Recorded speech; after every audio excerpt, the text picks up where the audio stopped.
Hands behind your back now. Stop moving. I can't. It hurts. Please listen to me. The sun that day was disrespectful, blazing so hard it cooked the paint right off old road signs. Judge Amara Holt drove slow down Highway 17, windows cracked, jazz humming through a Benz that gleamed like it owned the road. She wasn't rushing, wasn't drifting, wasn't breaking a single law. Just another workday for a woman who'd built a whole career out of keeping other people's chaos in line. Then came those blue-red flashes. You know that sound? One short whoop from a siren that don't ask, it orders. In the mirror, a patrol car. Behind the wheel, Officer Darren Cole, the kind of cop who walked like the badge weighed more than his conscience. He swung the door shut, squared his shoulders, and strolled up slow, boots crunching, shades low. That strut already said, "I run this daylight." "License and registration," he muttered, voice flat as asphalt. Amara turned the jazz down. Steady hands, steady tone. "Afternoon, officer. Before we start the story, tell me, where are you watching from?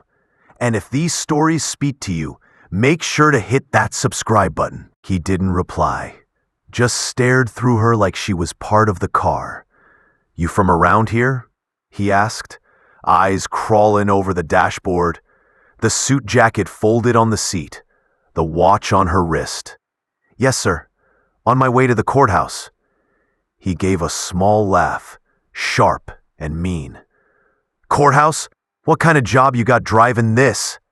"I'm a federal judge," she said, calm, clear, factual. That should have been the end.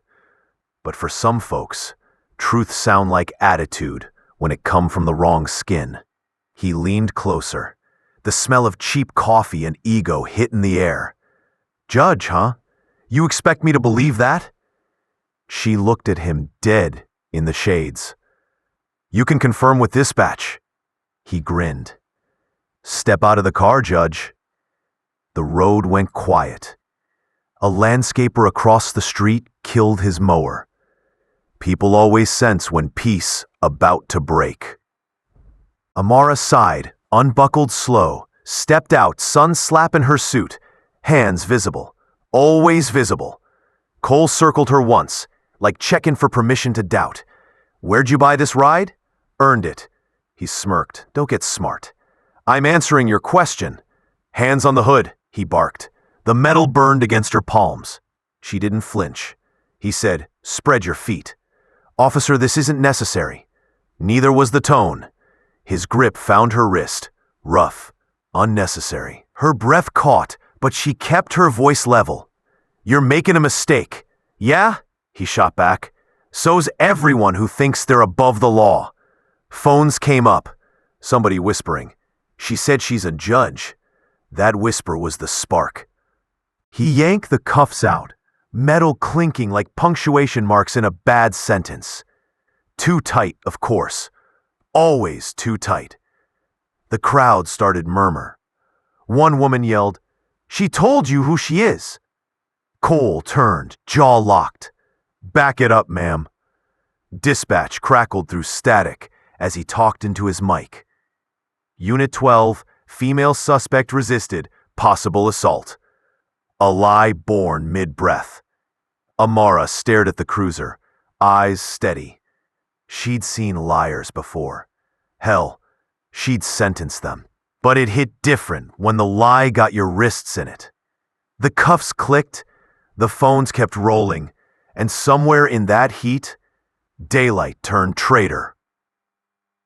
The back seat of that patrol car felt smaller than a confession booth. No space, no air, just heat sticking to the skin like guilt. Judge Amara Holt sat upright, wrists cuffed behind her, sweat rolling slow down her temples. The engine hummed and Officer Darren Cole's radio crackled nonsense. Codes, static, the occasional laugh from dispatch that didn't sound like they knew what he'd done. He didn't look back once. Not at her, not at the phone screens she knew were pointed at him through the windshield. He just drove like the noise outside couldn't touch him. She studied the back of his neck, tight, red, a bead of sweat cutting through that short-cropped hair. The kind of man who thought stillness was weakness. The kind of man who built confidence out of fear. Traffic lights flashed on his face through the mirror, green, then red. For a heartbeat, their eyes met. He looked away first. "Where we going, officer?" she asked. "Station," he said, flat. "I asked which one. The one that's going to teach you some respect." The words hung there, sour and heavy. She smiled, but it wasn't joy. It was disbelief sharpened to a blade. "You sure you know who you talking to?" "I know exactly what I'm looking at." And that right there, that tone, made the whole world feel colder, even in Georgia heat. They rolled up to the precinct, white paint peeling off bricks, flags hanging limp. Sunlight bounced off the glass doors like it was trying to warn somebody inside. Cole yanked the door open, guided her in with a hand on her arm that didn't belong there. Receptionist looked up, blinked twice. "Troy," Cole barked at the sergeant behind the counter. "Got one for processing." Sergeant Troy Benton squinted, saw the cuffs, saw the suit. "What's the charge?" "Resisting," Cole said. "Possible assault." Troy raised an eyebrow. "She looked like she assaulted anybody?" Cole's jaw clenched. "Don't start." Amara stood silent, eyes sweeping the room. Officers stared, pretended to type, whispered behind hands. The hum of the soda machine was louder than the conversation. Troy finally asked, "Ma'am, name?" "Judge Amara Holt," she said, each syllable a gavel strike. The sergeant froze mid-keystroke. Cole laughed under his breath. "You serious? Another one of those stories?" Troy looked from her to him. "You run her plates?" Cole shrugged. "Didn't need to. Saw attitude." "Attitude ain't probable cause," Troy said, voice low. Cole leaned on the desk. "You taking her side now?" "I'm taking procedure's side, son." Before he could say more, the door in the back opened, and Agent Victor Lang stepped out. Tall, tired, IA badge on his belt. He scanned the room once and said, "What's going on?" Troy handed him the arrest slip. "You might want to see this one yourself." Lang read the name, blinked slow, then looked up. "Amara Holt? As in Judge Holt from the federal bench?" Lang nodded once. "Good God," he muttered. He turned to Cole. "You verified her ID?" Cole crossed his arms. "Didn't need to. She was mouthing off." Lang's tone dropped an octave. "So you cuffed a federal judge in broad daylight, no verification, and filed resisting?" Cole's voice cracked, still trying to sound tough. "She resisted respect." Lang looked at Troy, then back at Cole. "Uncuff her, now." Cole hesitated. Troy stepped forward. "You heard the man." The click of the cuffs coming off echoed, louder than any shout.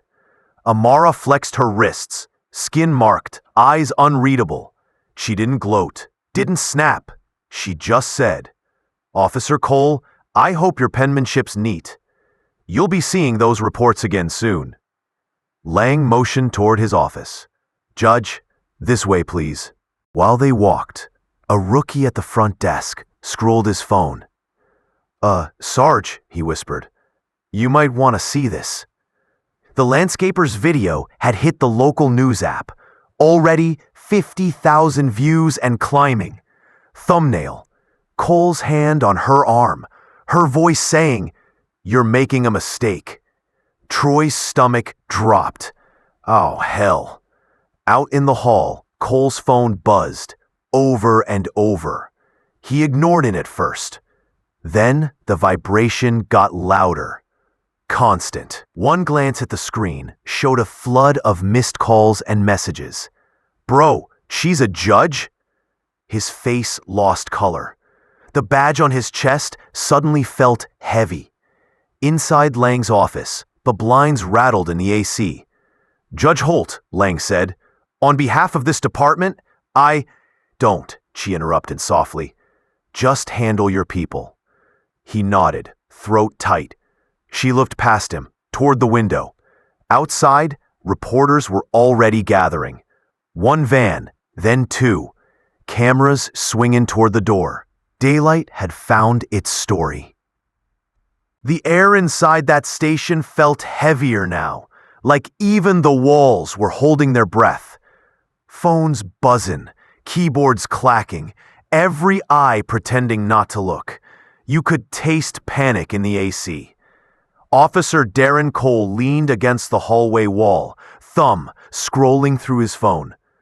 Every swipe showed the same thing, him. That video was everywhere. His shades, his smirk, her calm. Comments flying like bullets. She told him she was a judge. This is what power looked like when it forgets who pays for it. He locked the screen, jaw flexing. "Damn phones always twisting stuff," he muttered. From the office behind the blinds, voices were rising. Agent Victor Lang and Sergeant Troy Benton stood across from Judge Amara Holt. Papers spread, tension thick. Lang said, "Ma'am, we're running a full review. Internal, federal, whatever it takes." Amara's gaze stayed on the window. Outside, cameras flickered like lightning bugs. She said quiet, "You don't fix rot by repainting the door." Troy rubbed his temples. "Judge, we didn't know." "You weren't supposed to," she cut in. "Respect shouldn't depend on titles." Her voice wasn't loud, but it carried. Folks 2 rooms over stopped talking. Lang cleared his throat. "We'll handle Cole. You got my word." Amara finally turned to him. "Make sure your word means something to the people who can't sit where I sit." Outside the office, Cole paced. He could hear muffled talk, his own name dropping in between sentences like a curse. He looked around for backup, for anyone to meet his eyes. But every uniform suddenly had something urgent on a screen. Troy stepped out first, expression unreadable. "Cole," he said, "Chief wants your badge till the review's done." Cole laughed once, dry, nervous. "You joking, right?" Lang followed him out. "You lucky this ain't cuffs instead." Cole's eyes darted toward Amara, still seated, calm as ever. "You set me up," he snapped. She tilted her head. "No, officer. You did that all by yourself."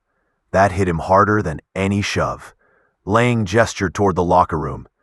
"Hand it over." Cole unpinned his badge slow, the metal clinking against the counter like a verdict. No words after that. Just footsteps and the faint hum of the news van generator outside. By the time Amara stepped out, the courthouse square was a storm of microphones. Reporters yelling questions, cameras flashing, people holding homemade signs. "Respect the robe. Daylight don't lie." One voice cut through. "Judge Holt, are you pressing charges?" She paused at the top of the steps, sun glaring off her sunglasses. Her tone was cool, measured. "This ain't about one cop. It's about a system that still don't know how to see us right." A hush rolled through the crowd before the noise came back twice as loud. Lang stepped beside her, whispering, "That clip hit national feeds already." Amara adjusted her jacket. Good. Maybe Daylight finally did something useful. She walked toward her car, each step echoing like a gavel strike. Behind her, Lang's phone buzzed. Washington calling. The case had just gone federal. Cole sat in the locker room, door shut, air thick with the smell of gun oil and defeat. He stared at the empty space where his badge had been. His reflection in the metal door looked smaller somehow. He whispered to himself, "It's just doing my job." But the echo didn't sound convinced. The story of that traffic stop would be replayed 1,000,000 times before sundown. For Amara Holt, it was just another case, only this one had her name in the file. And for Officer Darren Cole, the Daylight he trusted had turned witness against him. By sunrise, The video had gone from a shaky phone clip to a full-blown broadcast. Every local station ran it like a sermon. That hot Georgia sun was up early, but the air already felt colder, like the world had decided to stare at itself for once. Judge Amara Holt woke to the vibration of her phone. Message after message. Reporters, colleagues, old classmates. One text just said, "It's everywhere." She turned the sound off, poured her coffee, and let the headlines speak for themselves. Federal judge detained by local officer. Racial profiling in broad daylight. The same 10 seconds looping. That tight smile on her face. His smirk right before the cuffs. Across town, Officer Darren Cole sat in his truck outside the precinct, hands on the steering wheel, radio murmuring his own downfall. Dispatch chatter had changed tone. Words like feds, investigation, suspension. He hadn't stepped inside yet. His badge felt like a live wire in his pocket. Inside, Sergeant Troy Benton was already fielding calls from reporters and the chief's office. He'd been in this game 20 years and never seen a story move that fast. Every officer was whispering. Every screen in the building froze on that same thumbnail. Judge Holt's face, calm under the glare. At 8:12 a.m., the front door swung open and Agent Victor Lang walked in. Suit wrinkled, tie loose, eyes sharp. He didn't ask for a conference room. He made one with silence. "Everyone, sit tight," he said. "From this minute on, nothing leaves this building without going through me." Troy cleared his throat. "Vic, it's already out." Lang looked at him, no blink. "Then it's time to start cleaning up what's left." Judge Holt didn't flinch when her cell rang. The voice on the other end belonged to a woman from the Department of Justice. "Your case just became federal, Your Honor. We're sending counsel down." Amara stared out the window, watching the crowd gather on her street. Neighbors, cameras, folks she'd never met. "I don't need protection," she said. The woman sighed. "Maybe not, but the truth does." Inside the precinct, by noon, reporters had boxed the building in.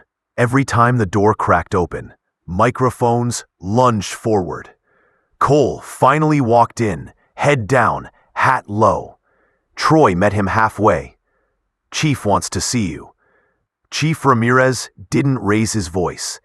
He just pushed a printout across the desk, the official suspension notice.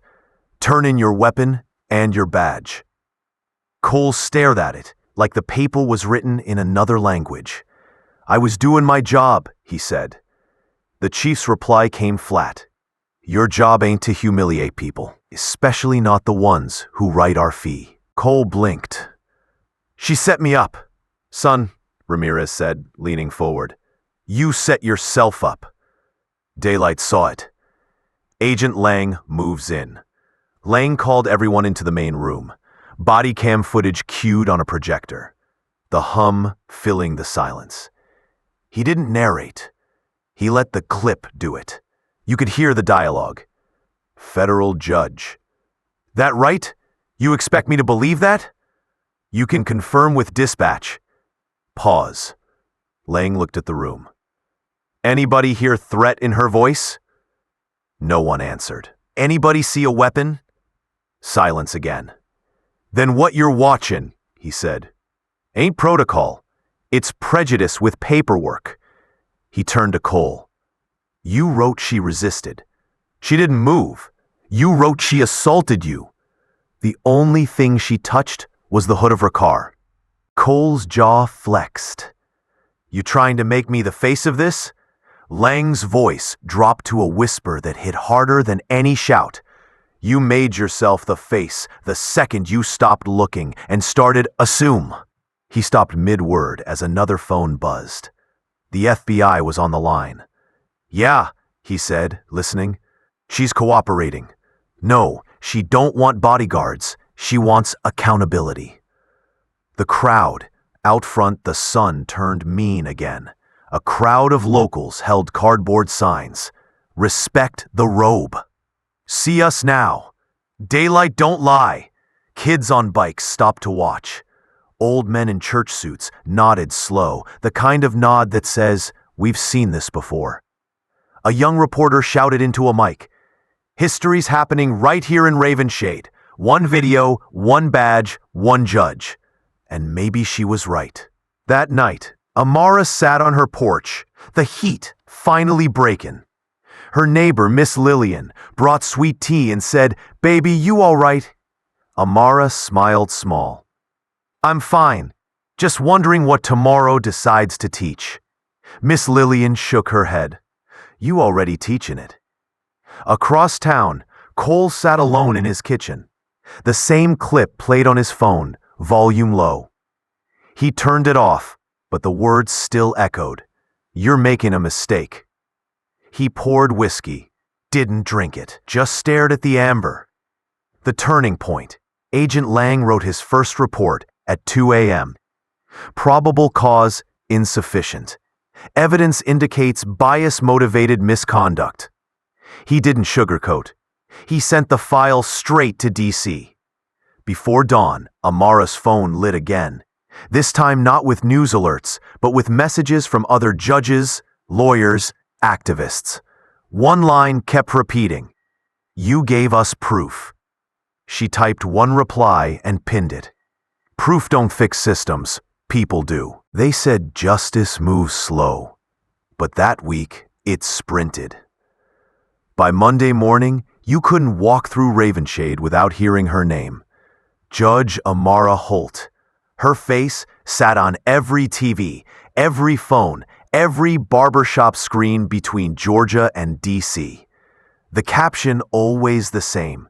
Federal judge wrongly arrested. DOJ opens inquiry. Inside the courthouse, the air smelled like paper and politics. Reporters packed the hallway, wires and mics snaking across the tile. They weren't here for gossip. They were here for blood. Amara walked past them slow. No sunglasses, no disguise. Head high. That same calm that made folks nervous. Every flashbulb popped like Judgment Day coming early. "Judge Holt, do you plan to testify? Are you seeking charges? Is it true the officer's been suspended?" She didn't break stride. "The truth doesn't need rehearsal," she said, voice low but clear. And that one line, it hit every timeline by lunchtime. At the precinct, Officer Darren Cole sat in a chair that suddenly felt too small. Across from him, Agent Victor Lang and 2 FBI auditors. The recorder light blinked red. Lang started soft. "You understand, this is a federal inquiry into misconduct and civil rights violation." Cole nodded once, knuckles white. "I already said, I did my job." Lang leaned forward. "Your job is protection, not presumption." He slid a printout across the table. Still frames from the video. Cole winced at his own face, frozen mid-smirk. Lang tapped the photo. "That's the look that cost you everything." Cole's jaw tightened. "I didn't mean. That's the problem. You never meant. You just did." A long hallway, marble floors, echo heavy. Amara walked with 2 aides toward the committee room. Every reporter she passed whispered like they were in church. Inside, senators, advocates, and camera crews waited. She sat at the witness table. No robe, no bench, just a black woman telling the truth under oath. "Do you believe race played a role in your detention, Judge Holt?" "I don't believe," she said. "I recognize." The chamber went quiet. "Explain what you mean." "Belief leaves room for doubt. Recognition don't." Lang watched from the back row, eyes steady. Even he felt something shift. You could hear a system breathing heavy, trying to find its pulse. By midweek, Ravenshade wasn't just a town, it was a headline. TV trucks lined Main Street like dominoes, Camera cranes swung over courthouse lawns. Every local diner TV showed that same clip on loop. The anchors kept saying, "New footage obtained." But it was the same 10 seconds over and over. The cuffs, the calm, the smirk. People didn't scroll past it anymore. They stared. The noise outside Judge Amara Holt couldn't go anywhere without flashbulbs following. Reporters shouted questions that tripped over each other. Do you forgive him? Do you trust the system to punish its own? Will you sue the department? She kept her voice low, even, surgical. Justice don't start with revenge. It starts with responsibility. That line became the next day's headline. And somewhere across town, it crawled under Darren Cole's skin like a fever. He'd moved back into his mother's old place. Small house, curtains always shut. Neighbors looked away now. Mail came stacked with hate and pity. Inside, he scrolled through his own downfall. News clips, podcasts, hashtags. Each time Amara's name showed up next to his, the world felt smaller. He whispered, "I ain't no monster." But even the walls didn't believe him. His voicemail held 3 messages from lawyers, 1 from the union, and none from friends. He ignored them all. When the knock finally came, it was Agent Victor Lang. Lang didn't ask to come in, he just did. Looked around the living room like it was evidence. "You've seen the news," he said. Cole nodded. "You want to say something before this goes federal?" Cole rubbed his face. "I made a mistake, all right?" Lang stared. "You made a choice." Silence stretched. Cole broke first. She looked at me like I was nothing, like I wasn't in control." Lang exhaled through his nose. "Control ain't the same as respect. You ever figure that out? Maybe you'll start sleeping again." 2 days later, Amara Holt stood before a packed hearing room, flags, cameras, and too much air conditioning. Her statement was supposed to last 5 minutes. She talked for 20. "The question ain't what he did to me," she began. "It's what he was taught to see when he saw me." You could hear pens stop scratching. "Every woman who looks like me knows this story. We rehearse our calm before we leave our driveways. We memorize the rules that were never written for us." She didn't cry. She didn't raise her voice. But the room leaned forward like they were afraid to breathe too loud. If justice depends on titles, we got no justice. 'Cause tomorrow it won't be Judge Holt in those cuffs. It'll be someone with no platform, no camera, no headline. Lang sat in the back, watching senators shift in their seats. He thought, she's not testifying, she's teaching. That night, the networks didn't splice her words. They aired the whole thing. Clips went viral under new hashtags. Hashtag see her stand. Hashtag truth in daylight. Hashtag racism exposed. High schoolers quoted her speech in civics class. Church choirs read her lines before hymns. Meanwhile, Cole's lawyer called Lang again. "My client's ready to cooperate." Lang's answer was short. "Good. So's the world." Back in her office, Amara turned off the lights. The courthouse halls were quiet again, the way she liked them. On her desk sat a single envelope. No name, just 1 line scrawled on the front. "I saw it happen. Thank you for not letting it slide." She smiled, the tired kind, the kind that comes after a long war you didn't start, but finished anyway. Outside, the sirens sounded different, slower, maybe more careful. They said the hearing would take hours. Turned out it only took 1. By the time the last question echoed through that marble room, you could feel the air crackle like storm clouds about to split. Judge Amara Holt didn't flinch once. Her voice stayed steady, her words clean. And Darren Cole?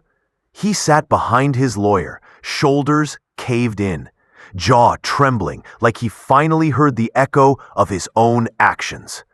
The committee chair cleared her throat.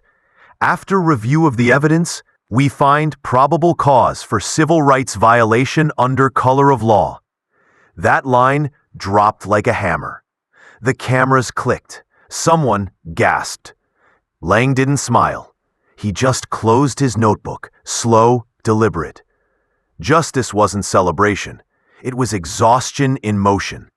Cole stood, tried to speak, but his lawyer tugged his sleeve. "Don't," the lawyer whispered. "Not today." He sat back down. The lights felt hotter than the Georgia sun ever did. Amara walked out of that chamber, not like a winner, but like someone who'd survived being seen too clearly. Reporters called her name. She didn't look back. Lang followed behind, phone buzzing non-stop, DC already calling for follow-ups. But even he could tell, the story had moved past the courtroom now. By the next morning, cities miles away were talking reform. Police chiefs ordered bias training reviews. Academies rewrote their manuals. The footage had turned into a mirror no one could turn away from. Lang's inbox flooded with requests from reporters wanting quotes. He gave them one line. "Justice don't need a spotlight. It just needs to show up." They printed it on t-shirts before lunch. Cole's world shrank to four walls and a silence he couldn't outrun. His suspension turned into termination, then charges. Neighbors stopped saying hi. He turned on the TV one night and saw her again. Amara on a morning show, eyes tired but kind. "I don't hate him," she told the host. "I hate the lesson he never got taught." Cole muted the screen. That line hit harder than any verdict. Amara went back to the bench 2 weeks later. First case back. Some kid pulled over for fitting a description. She read the file, exhaled slow, looked up at the rookie prosecutor and said, "You sure this is the hill you want to die on?" The kid blinked. The prosecutor stammered. Case dismissed in under 5 minutes. Word spread fast. They called it the Holt Rule. Never bring a case built on fear, disguised as procedure. Lang stopped by her chambers later that evening.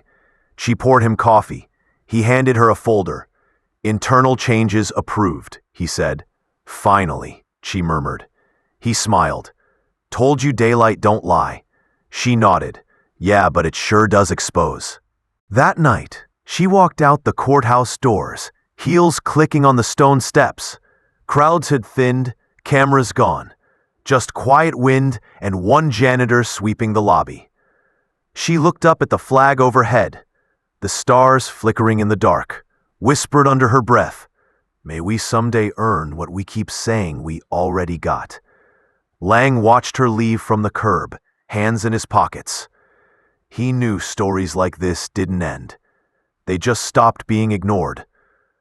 Somewhere miles away, Cole sat in his truck, engine off, staring at the courthouse on his phone screen. For the first time, he didn't see a threat. He saw the truth, and it scared him more than any badge ever did. Sentencing day didn't come with thunder. It came with that flat courthouse morning light that makes everybody look honest, whether they want to be or not. Benches packed, cameras parked outside like delivery trucks, whispers moving up the wooden pews in little ripples. You could smell paper, coffee, and nerves. Officer Darren Cole walked in first, suit too tight at the neck, haircut fresher than his conscience.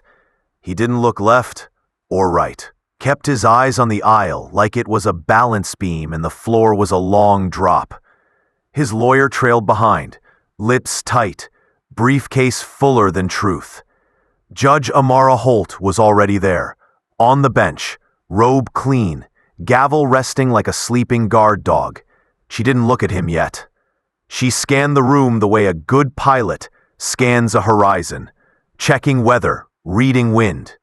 On the second row, Miss Lillian from across her street clutched a church fan and a prayer as if both had handles. Farther back, a cluster of young faces, college kids, high schoolers, watching like this was civics class with consequences. Agent Victor Lang slipped in along the wall.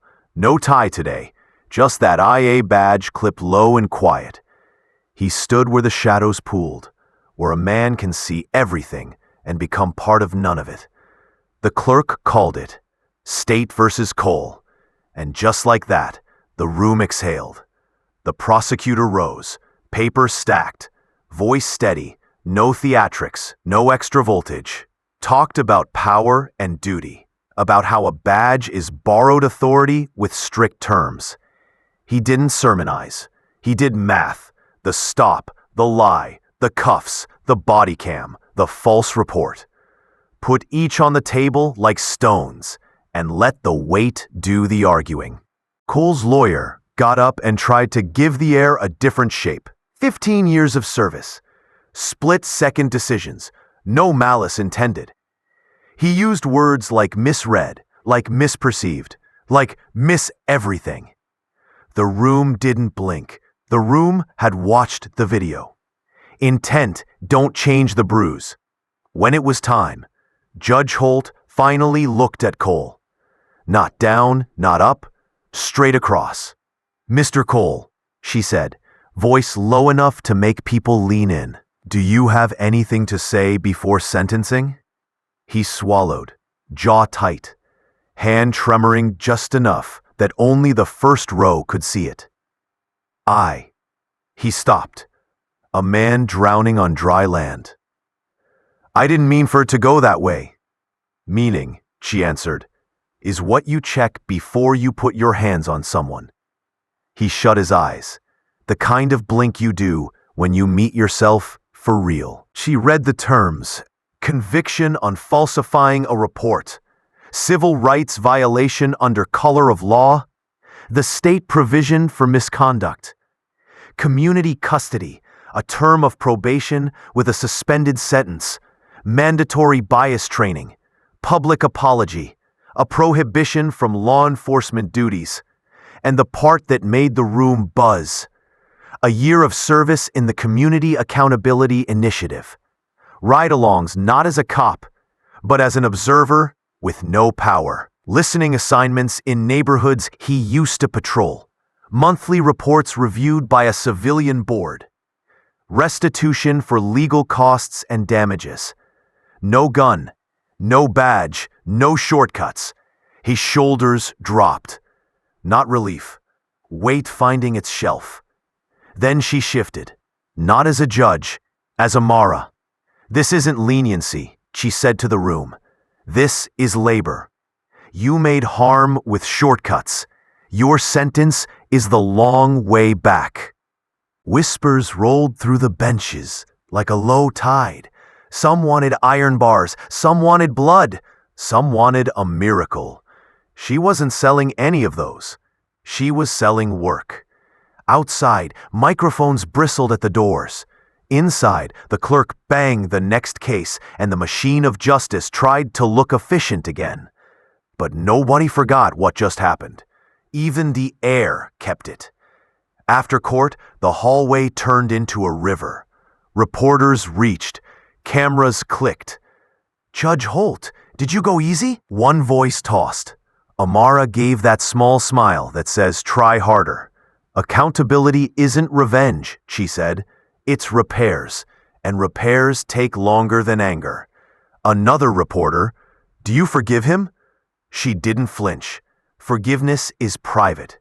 Responsibility is public. That line floated out the doors and sat on a dozen headlines by lunch. Agent Lang caught up with her near the side exit, away from the microphones. "You just wrote a new kind of sentence," he said, half proud, half exhausted. She adjusted her robe, eyes soft but steel-lined.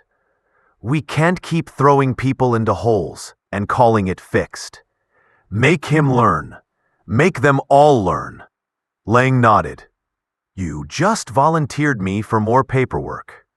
"Victor," she said, teasing under the breath, "you were born for paperwork." They both laughed, a small sound that felt illegal in that hallway. The ripple didn't stop at Ravenshade.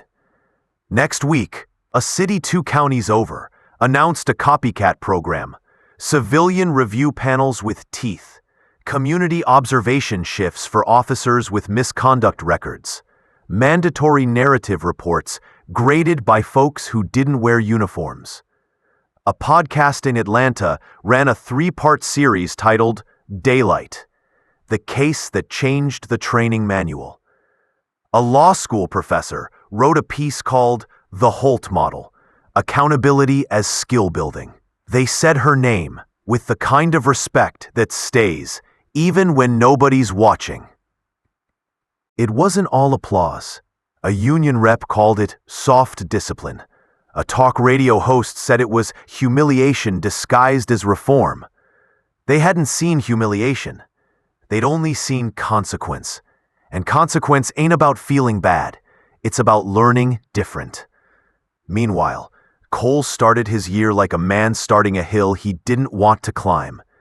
Day 1, a listening circle at the rec center on Benton Street. No badge, no podium. Just a metal chair and 30 faces. The rules were clear. He couldn't speak until the last person had finished, and even then, only to answer questions. A woman with gray at her temples told a story about her son, pulled over for matching a description. A warehouse worker talked about getting searched on his lunch break because a box cutter looked like a threat in the wrong hand. A teacher spoke about telling her students to keep their hands visible, their voices soft, their fear quiet. Cole didn't argue.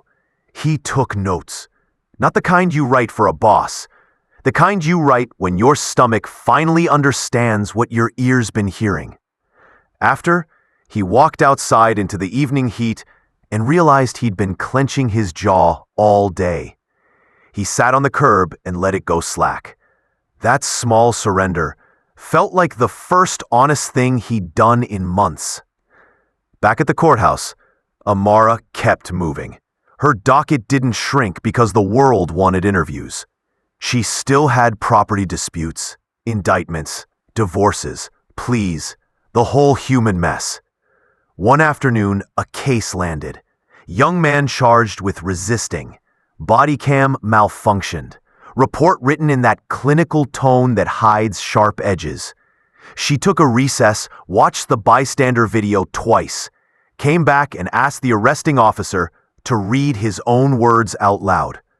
He stumbled over non-compliant, tripped on aggressive posture. She let the silence sit between each syllable like weights. 1. Then she dismissed the case and ordered that officer to the same program Cole had started. The defense table gasped like a window just opened. The prosecutor didn't argue. His eyes said thank you and sorry at the same time.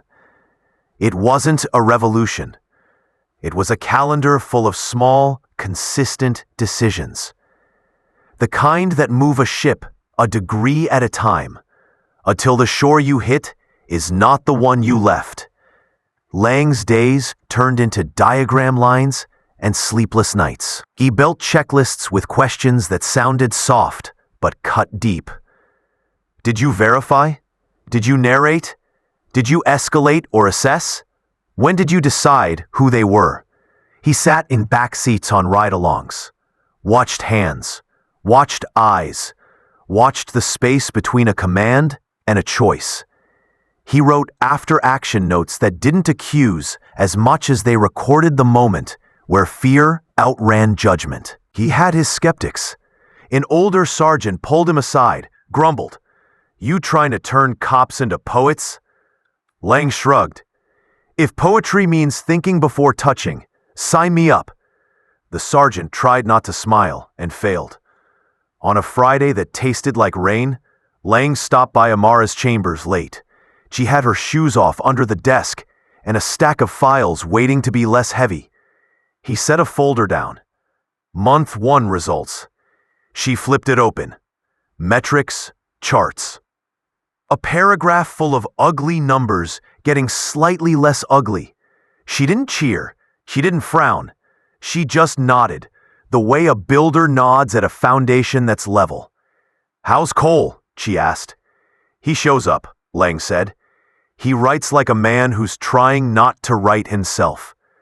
That's a start, she said. The apology came on a Sunday, not in front of cameras, not in a press release. It came in a small auditorium at the community college, where folding chairs squeaked and a cheap mic popped, and nobody wore their best anything. Cole walked to the front, paper in hand, palms sweating through it. He didn't read right away. He looked at the first row, the woman with the gray hair, the warehouse worker, the teacher. He cleared his throat. I thought wearing a badge made me right. He began. No introduction, no padding. I thought fear was instinct. It was habit. A bad one. He glanced at Amara, who sat in the middle row, unannounced, unescorted. I put my hands where my brain should have been. I'm sorry. He looked down. The paper blurred. He folded it, set it aside, spoke without it. I didn't see a judge. I didn't see a neighbor. I saw a story I'd been told so long I believed I wrote it. I didn't. He swallowed. I aim to listen more than I defend from now on. No applause. Not yet. That kind of sound would have been the wrong kind. What he got was better. A quiet that wasn't empty. A quiet that lets a man start over if he means it. After, in the lobby, Miss Lillian pressed a napkin-wrapped lemon bar in his hand, like a sacrament, and said, "Make good with it." He nodded. He didn't promise. He walked out into weak sunlight and felt, for a second, like the day might let him try. Ravenshade learned a new rhythm. Slow, watchful, less certain of its own stories. The mural on the gas station wall got touched up. Daylight don't lie, in fresh paint. The letters taller, cleaner. At the rec center, a whiteboard leaned crooked in the entrance, with a marker tied to it on string. Above it, a handwritten note. Tell us something you learned this week. People started writing. I didn't realize how loud my voice sounded to him. I didn't know silence can be a weapon. I learned to ask a name before I decide a fate.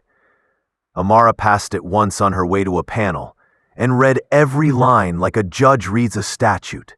Slow, respectful. She added one. Power is a loan. Return it better than you borrowed it. Lang saw it later and smiled so small it barely counted as one. He took a photo and didn't post it anywhere. Not everything needs witnesses to be real. That night, Amara drove home down Highway 17. Same stretch where the sun had once felt like a liar. The light was softer now, the kind that forgives a few things without forgetting them.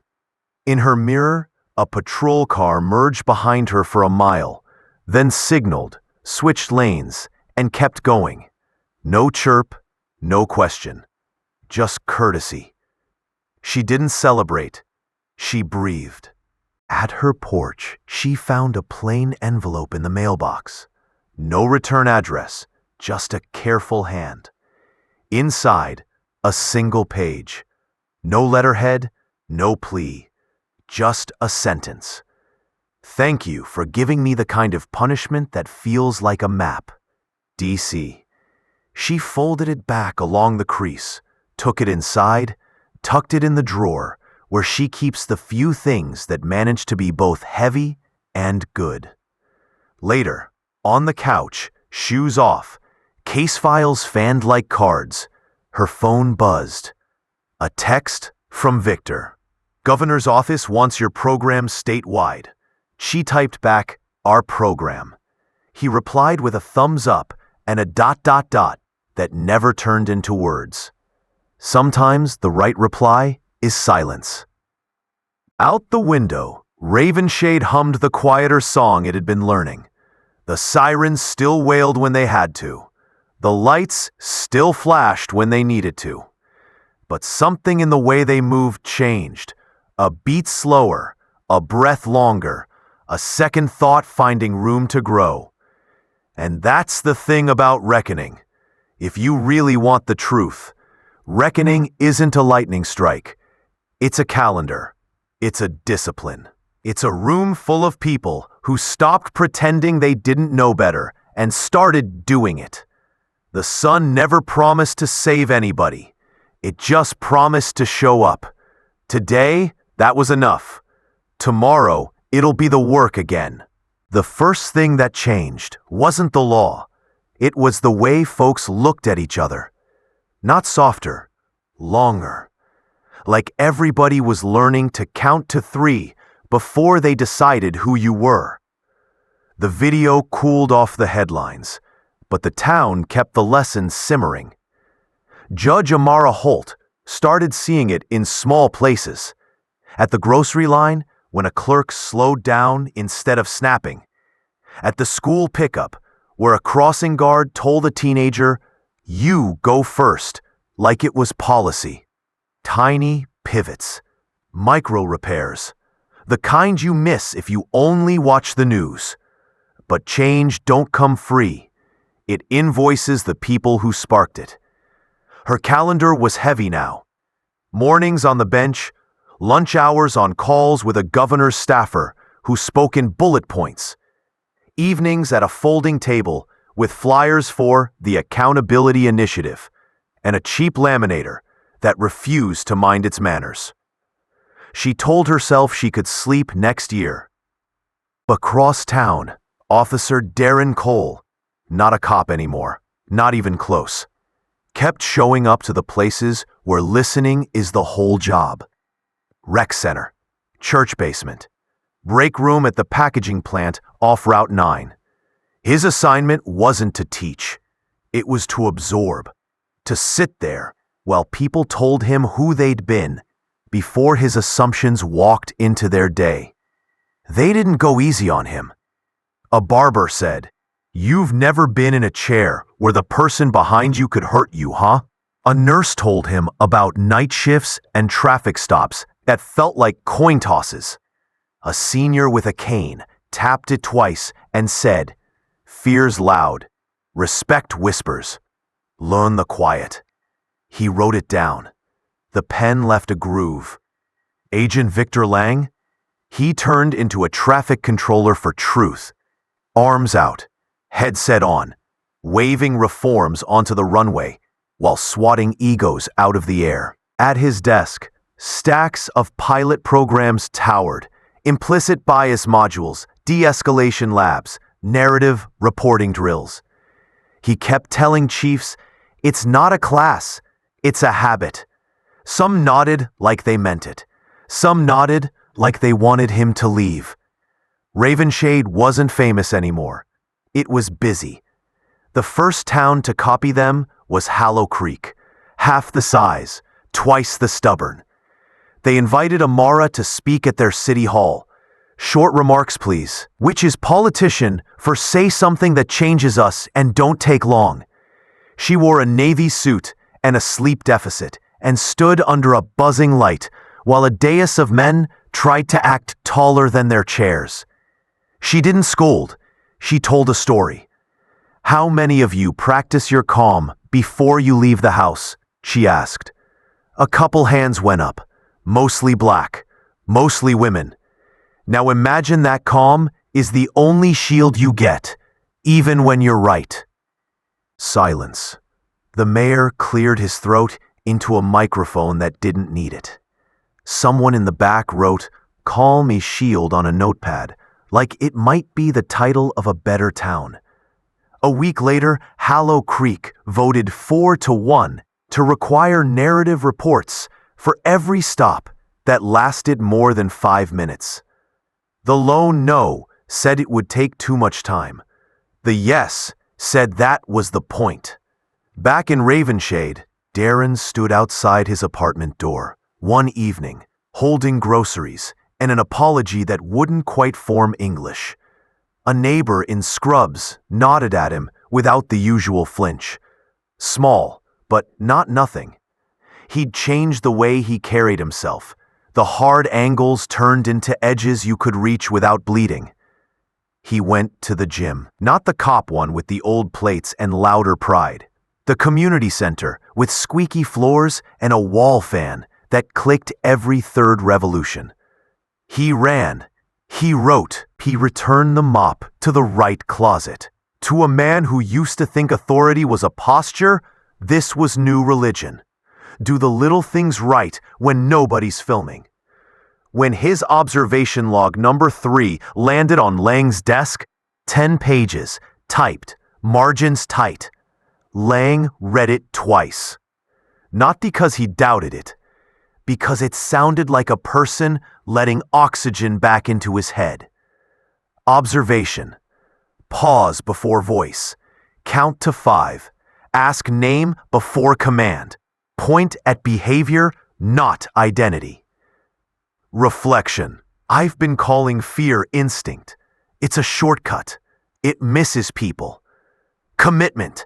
I won't patrol again, but I can still protect. I'll do it with questions. Lang wrote "keep going" in the corner and slid it into the maybe hope folder he never labeled. The backlash came, of course. It always does when power puts on new shoes.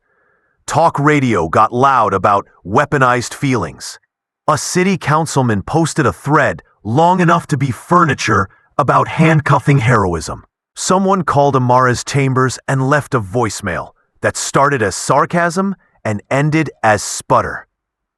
She saved it under a folder named Museum of What We're Up Against and played it for interns like a cautionary exhibit. Then she turned back to the docket. A thin stack of letters also arrived. 3 from cops, 2 from spouses, 1 from a kid whose handwriting leaned uphill like it was excited to be on paper. My husband comes home quieter now, in a good way. Thank you. I don't agree with you, but I'm sleeping on it. Judge Holt, they made us watch your speech in training. It didn't feel like homework. It felt like you saw me before I make my first mistake. Amara put them in the other folder, evidence that work works, and went back to the bench where her job wasn't inspiration. It was decisions. Legacy isn't a statue. It's a maintenance schedule. Amara learned that in her bones. People expected her to be everywhere. Keynotes, Zoom panels, university Q&As, where students said, "How do we fix it?" like she had a wrench in her bag. She said yes more than her doctor would like, because saying no to a chance at better felt like tossing a life jacket back on the boat. She started setting timers for her own sanity. 30 minutes to read a novel that did not involve a dead body or a faulty policy.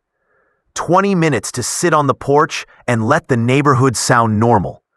5 minutes to stretch her jaw because clenching it had become a side hustle.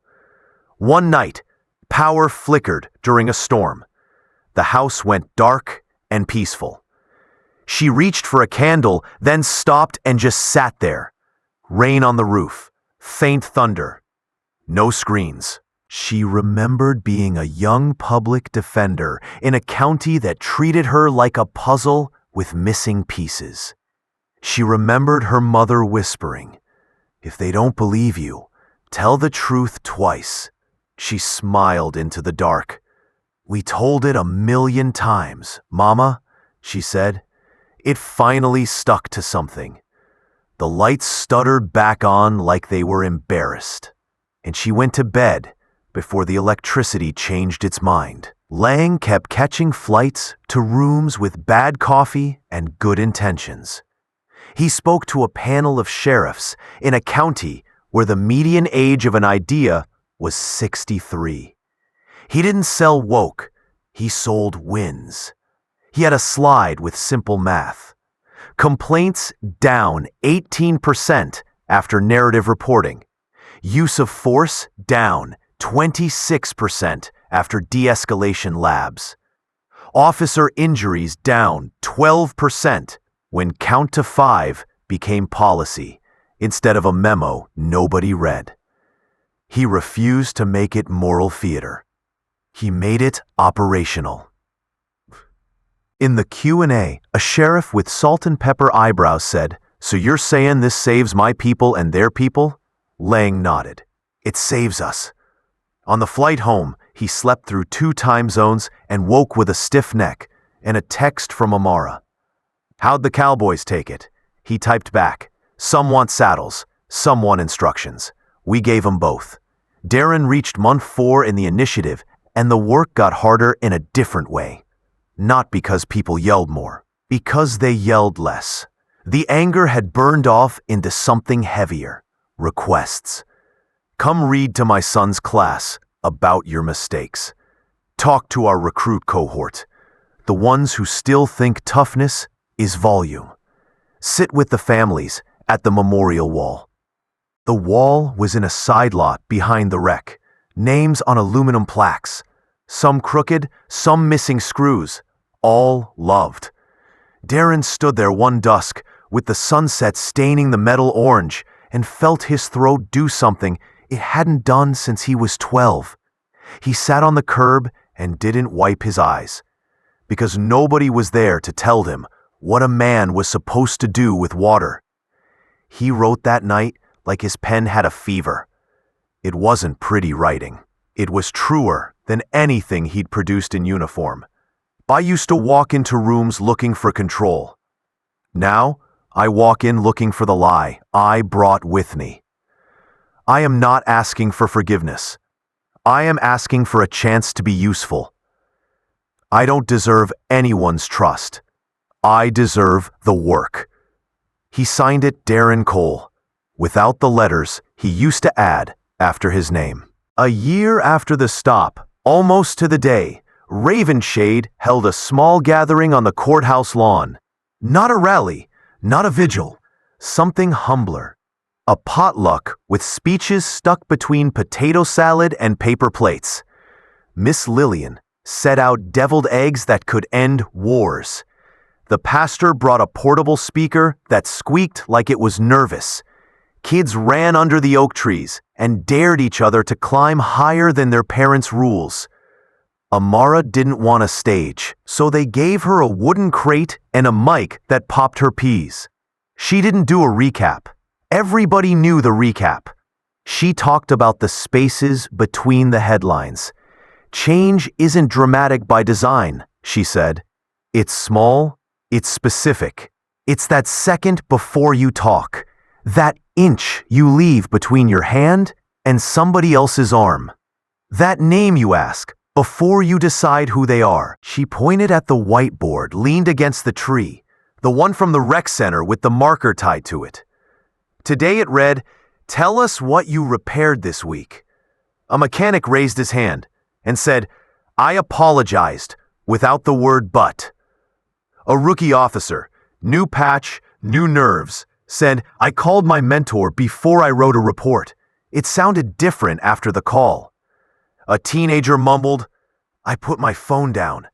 I listened to Grandma's story all the way." People clapped the way you clap for jazz. Soft, grateful, knowing. Darren stood at the back, hands in pockets, cap low. He didn't speak. He didn't need to. Some folks gave him side eyes that said, "We remember and we're watching." Some gave him nods that said, "Keep going." He took both like vitamins. Lang came late, tie crooked, and handed Amara a printed email from the governor's office. She read it, smiled tired, and passed it back. "What's it say?" Miss Lillian asked, fanning herself with a paper plate. Amara shrugged. "They want to take the initiative statewide." The crowd hummed. The nice sound humans make when good news lands without trumpets. Miss Lillian said, "Baby, that's your work traveling without you." Amara looked across the lawn at the kids by the oak. "Good," she said. "Maybe I can rest." She wouldn't, but the idea tasted sweet. Later that week, Amara drove the same stretch of Highway 17. Sun low, gloaming kind of light that forgives boring scenery. Behind her, a patrol car merged. She felt her shoulders go tight. that old rehearsal trying to cue the lines. The cruiser drifted up, matched her speed, then fell back and took the exit toward the station. No lights, no chirp, just coexistence. She laughed once, small. Not victory, relief's cousin. In her rear view, the road looked like a lesson reviewed and not yet tested. Up ahead, a kid on a bike cut too close to the curb and recovered without falling. She exhaled, the kid pedaled on, unaware that a federal judge had just sent him silent blessings and a traffic safety PSA with her eyes. She got home to a stack of mail and a bag of oranges from Miss Lillian. Front porch generosity is undefeated. Inside the mail was another envelope with careful block letters. From Hollow Creek High. Inside, a classroom's worth of thank you notes. Crayon, gel pen, pencil with eraser smears. The kind of gratitude that doesn't know how to be performative, so it's just honest. I didn't know judges were regular people. You are. I told my dad he has to count to 5 too. I want to be like you, but less tired. She laughed out loud at that one. Please come to our class. We have Capri Suns. She put the notes on the fridge with a magnet shaped like Georgia and promised the Capri Suns internally. Then she sat down and for the first time in weeks did nothing on purpose. That same night, Lang drove the long way home.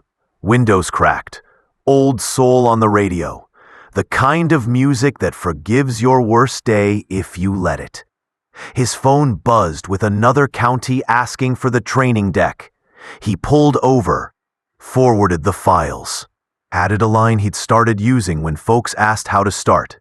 Count to 5, ask a name, write what you saw, not what you feared.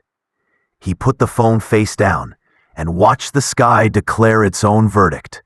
Deep blue pleading its case to the first stars. He thought about the folder on his desk that he never named and decided maybe it didn't need a name.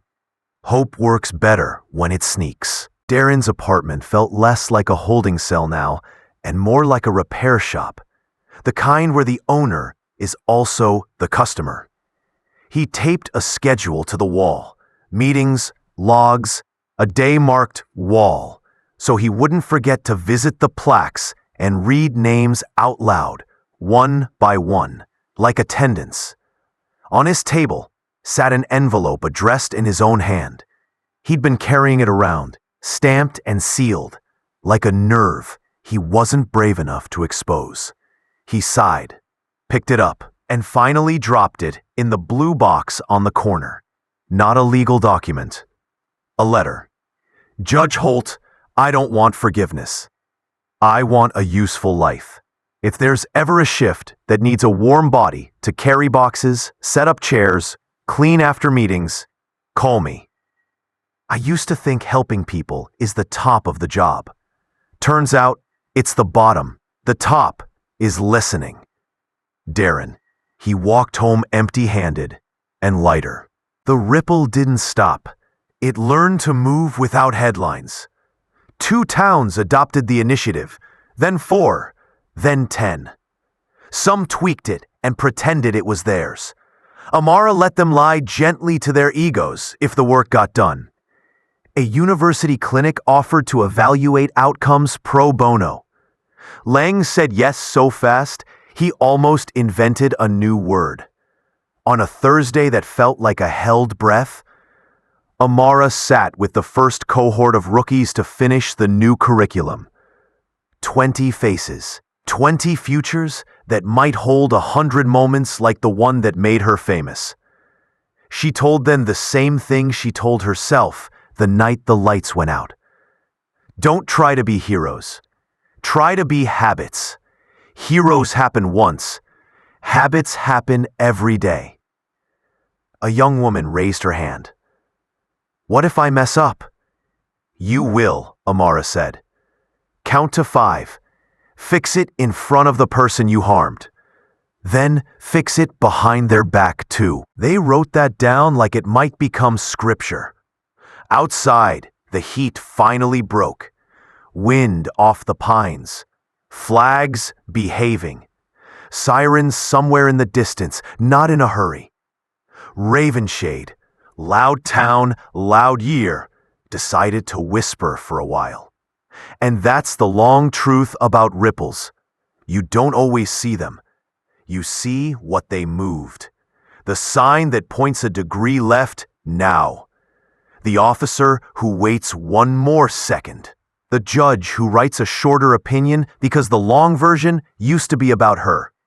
The kid who keeps both hands on the handlebars and gets home anyway. The sun didn't save anybody this time either. It just showed up. The rest was work. The rest was choice. The rest was people naming each other before they decided each other. The second year after the stop started quiet. Too quiet. The kind that makes you check if the world's holding its breath or just resting. Ravenshade had new signs on the highway. Accountability Initiative, Pilot City of Hope. Somebody in the mayor's office thought it sounded poetic. Nobody argued. Judge Amara Holt spent most mornings in hearings and most evenings turning her kitchen table into a strategy board. Sticky notes, coffee rings, half-written memos. The program had gone statewide now, and every county wanted a piece of her time. She told them, take the work, not the woman. They took both anyway. She looked older in the mirror, still sharp, but tired around the edges. Tired like progress owed her sleep and kept skipping payments. One morning, she caught herself staring at the robe on its hook. Whispered, "You ever get heavy, old friend?" It didn't answer. It never had. Across town, Darren Cole was on month 15 of his service assignment. The badge was gone, but people still recognized him. Some with side eyes, some with nods. He'd finished every session, every report, every apology circle. But he didn't want it to end. The work had become the only thing that made his hands stop shaking. Lang's latest email hit his inbox that morning. Ravenshade PD requesting observer volunteers for Community Review Week. You in? Darren stared at the screen. That week was the same week he'd been scheduled to finish the initiative. He typed back, "Yeah, I'll stay on." Sometimes punishment turns into purpose. So quiet, you don't hear the switch flip. It was a Wednesday when the new call came in. Different officer, different neighborhood, same mistake. A rookie, 6 months out of the academy, pulled over a delivery driver on the edge of town. Wrong assumption, wrong tone, right phone recording at the wrong time. Within 2 hours, the clip hit social feeds.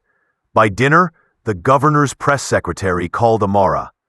"We need you at the review board," the woman said. "Public trusts you." Amara pinched the bridge of her nose. "They trust daylight," she said. "I just learned to hold it steady."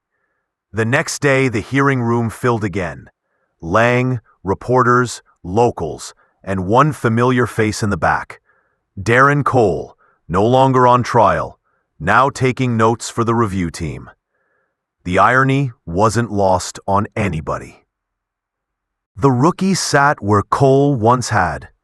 Hands clenched, fear fresh. Amara asked the same questions she'd been asked 2 years earlier, only softer, sharper, more surgical. Did you verify before you judged? Did you narrate your fear out loud? Did you decide who he was before he spoke? The rookie's voice cracked on every no. When she was done, Amara looked toward the observers. "Anyone here have insight from experience?" Lang tilted his head toward Darren. He stood slow, cleared his throat.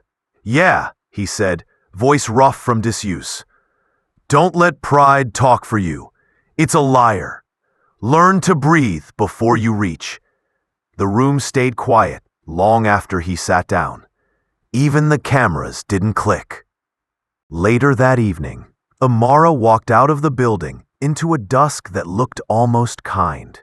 Lang caught up beside her, sleeves rolled, tie gone. "You realize," he said, "you just let the student teach the class." She smiled, small. That was the test. They stopped at the courthouse steps, the same ones she'd climbed in cuffs once upon a sunlight. The crowd was gone now, only street lamps humming, one flickering like it hadn't decided to stay. Amara looked at it and said, "Maybe that's all reform is, light that flickers but refuses to quit." Lang nodded. "And people crazy enough to keep paying the power bill." They laughed quietly. The kind that sounds like peace sneaking back. Darren walked home under that same sky, phone buzzing with a message from Lang. "Good work today. You passed something bigger than a program." He didn't reply, just slipped the phone in his pocket and looked up at the street sign, Holt Boulevard. The town had renamed the courthouse road last month. He still wasn't sure how he felt about that. Pride wasn't the word. Gratitude, maybe a slow one. At his apartment, he took out his last report, wrote on the bottom line, "I'm still learning." He signed it and dated it, not because anyone asked, but because the story wasn't finished. Inside her house, Amara finally sat on the couch and turned the TV off instead of the news on. Miss Lillian had left a note on her door earlier. Rest counts too. She kicked off her shoes, closed her eyes, and for the first time since that day on Highway 17, she didn't replay the siren. She just listened to the quiet. It didn't sound empty anymore.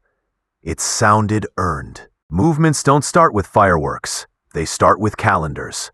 By spring, the Accountability Initiative wasn't a Ravenshade thing anymore. It was a map. Counties lighting up one by one like porch bulbs at dusk. City councils argued. Sheriffs grumbled. School boards asked for youth versions. And a state university stuck their logo on a free eval like that made it official. Didn't matter. The work was already walking. Judge Amara Holt kept telling folks the same line. "Take the program, not my face." They took both anyway. Billboards went up. Listen, name, narrate. A church in Hallow Creek printed lanyards for rookies that read, "Count to 5" in bold block letters, like a prayer you could wear. Requests hit Agent Victor Lang like rain in hurricane season. He stopped saying pilot and started saying playbook. Chiefs understood playbooks. Mayors did too. His deck got cleaner. Fewer speeches, more steps. Slide 1 was always the same now. 1, count to 5. 2, ask a name. 3, write what you saw, not what you feared. He'd point and say, "This is culture, not compliance. You can't check a box and call it character." The rooms got quiet in that respectful way men do when they realize they're being measured by something other than volume. Darren Cole stayed small on purpose. He turned down an interview that wanted to call him a reformed officer. He wasn't reformed. He was rebuilding. Reforms are public. Rebuilding is private. Most days he hauled chairs, brewed coffee, sent out name tags that stuck wrong the first try. Some evenings he sat in the back, scribbling notes no one asked for. He liked being background. Background let him pay attention. A podcaster cornered him once after a session. "What's the secret?" she asked, mic up, eyes bright. "No secret," he said. "Just do the slow thing every time you want to do the fast one." She looked disappointed. People always want magic. He was selling routine. He got used to the looks, the ones that still carried last year inside them. He took those like vitamins too. They weren't poison anymore. They were reminders.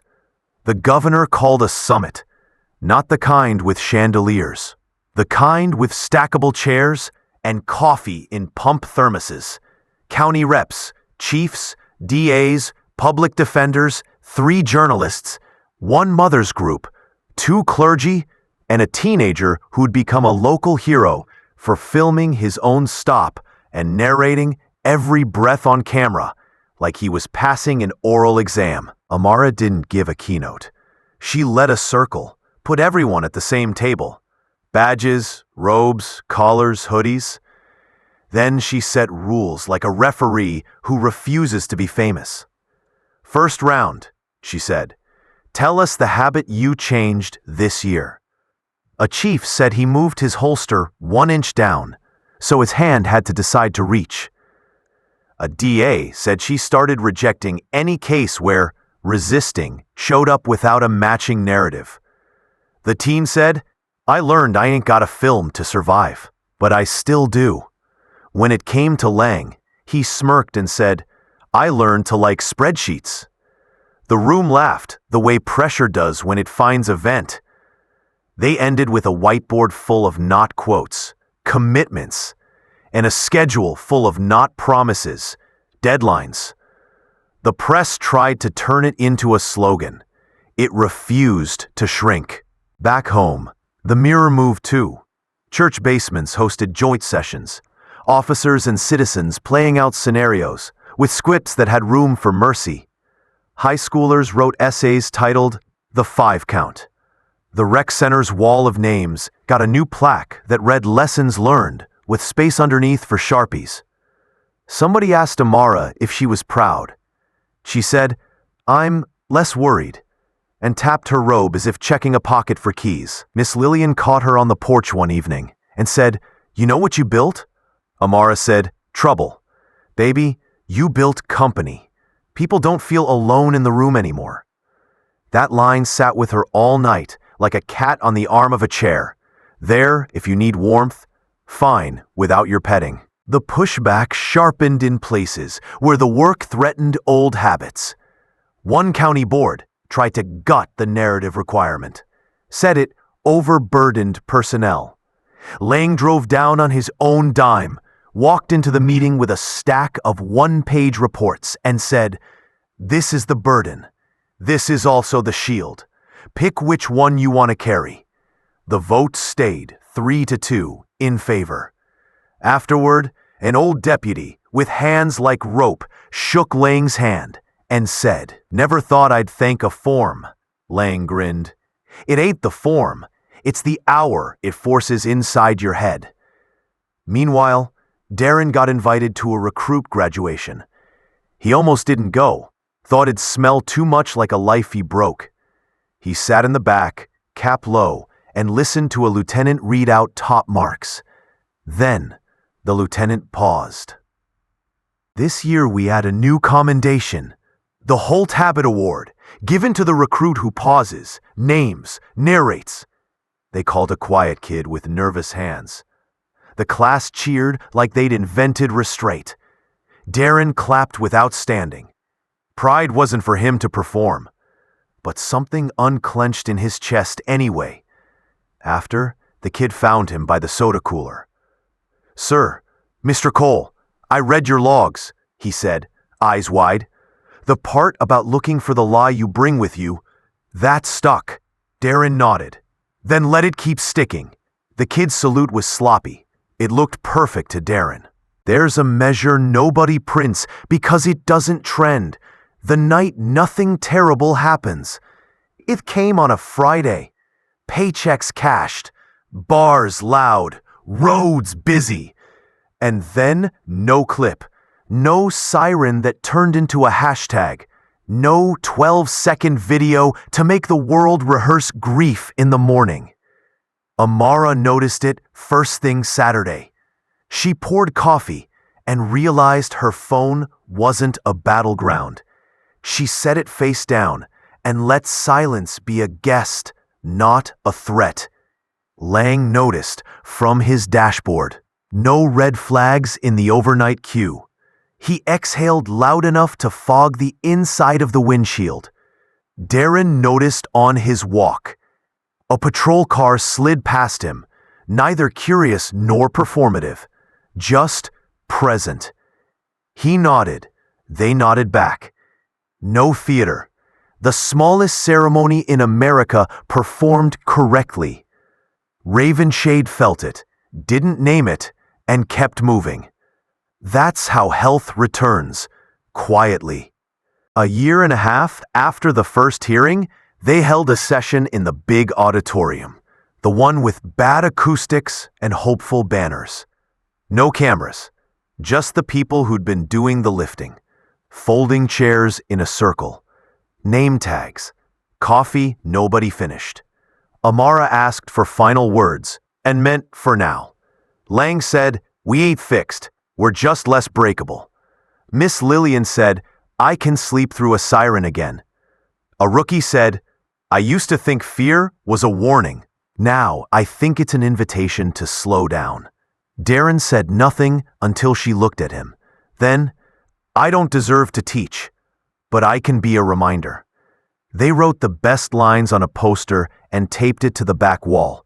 Crooked. It looked right that way. Human. When they broke up the circle, Amara lingered. She ran her fingers over the paper edge, pressed the tape down one more time. She didn't need the words to stay. She needed the people to. Outside, the sun did what it always does. Showed up. No promises. All light. Amara walked to her car, alone. No escort, no cameras. She put the key in, paused, and listened. Not for danger, for quiet. The kind you earn. It was there. She whispered into the empty car. Not a prayer, not a punchline. Just the truth as she knew it now. We didn't change the world. We changed our turn. She started the engine and drove.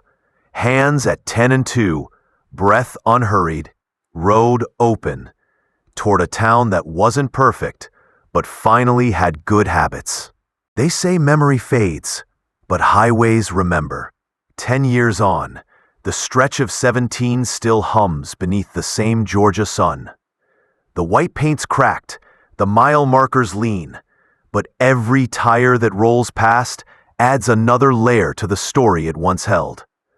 Judge Amara Holt retired last spring. The papers called it the quietest resignation in state history. No press conference, no portrait unveiling. She just walked out, carrying 2 boxes, one full of books, the other full of letters from people who decided to try again. She moved into a small house by the lake, traded her gavel for gardening gloves. Mornings smell like coffee and soil. When she talks about the initiative now, she calls it the choir. You start the first note, and if you're lucky, the harmony keeps singing after you sit down. Every once in a while, mail still finds her. A recruit's graduation photo, a typed apology from someone she's long forgotten, a kid's crayon drawing of a police car, and a judge shaking hands. She keeps them in an old biscuit tin labeled Evidence of Good. Agent Victor Lang stayed in government long enough to realize paperwork outlives people. His name sits in footnotes now. Lang Protocol Rev 3. Bias Narrative Form A17. He trains replacements who quote him back to himself without knowing it's him.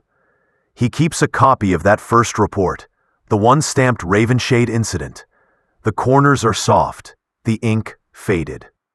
Sometimes he reads it to remind himself what arrogance looks like in transcript form, and what accountability sounds like when it finally clears its throat. When journalists ask about legacy, he says, "Legacy's when the next guy does the right thing without checking the rulebook." And Darren Cole, the man who once mistook command for control, now teaches at the academy he used to walk through like a conqueror. No badge, no weapon, just a notebook and a voice that cracks when he gets to the part where silence did the talking. He opens every first class the same way. You're not trained to win. You're trained to decide what winning means before you reach for it. The rookies nod, some slow, some quick. They've all watched the old video in history seminars. None of them know it was him until week 3, when he plays the body cam clip and lets the room sit in its own pulse. Then he says, "That was me. That's why you're here." By graduation, they call him coach. He hates it. He also keeps every thank you note folded in his back pocket till the ink wears off. Ravenshade turned the old rec center into the Holt Lang Civic Hall. Not a monument, just a building with chairs that don't squeak and lights that don't flicker. Inside, a mural stretches across one wall. The highway at noon, sunlight pouring like forgiveness on asphalt. In the corner, painted small but sharp, 3 words. Daylight don't lie. Miss Lillian still runs the bake sale out front. When tourists ask who Amara Holt was, she says, just somebody who listened louder than she talked. Then she hands them lemon bars heavy enough to change belief systems. Every first Friday, townsfolk gather for quiet hour. No speeches, no agenda, just 60 minutes where everybody sits together and lets the absence of emergency count as proof. Kids fidget. Elders hum. Cops and clerks and teachers breathe the same air without needing to explain it. It's messy. It's beautiful. One evening, as the sun dipped like it was clocking out, Amara drove that same route again. The radio played soft, old soul track from before the noise began. She passed the spot. No sign, no plaque, just road. She slowed down anyway, nodded once, and kept moving. At the next light, a cruiser rolled up beside her. Young officer, fresh uniform. He glanced over, recognized her face from some training slide, and gave a small salute. She smiled back. Nothing grand, just acknowledgement across a decade of work. The light turned green. Both cars eased forward. Behind them, the wind carried the faintest hum. The sound a siren makes before it decides it's not needed. And somewhere, maybe in that echo, maybe in the quiet that followed, the world inhaled different. Because the truth is, justice never shouts when it's real. It lingers. It listens. It becomes the pause before the next breath.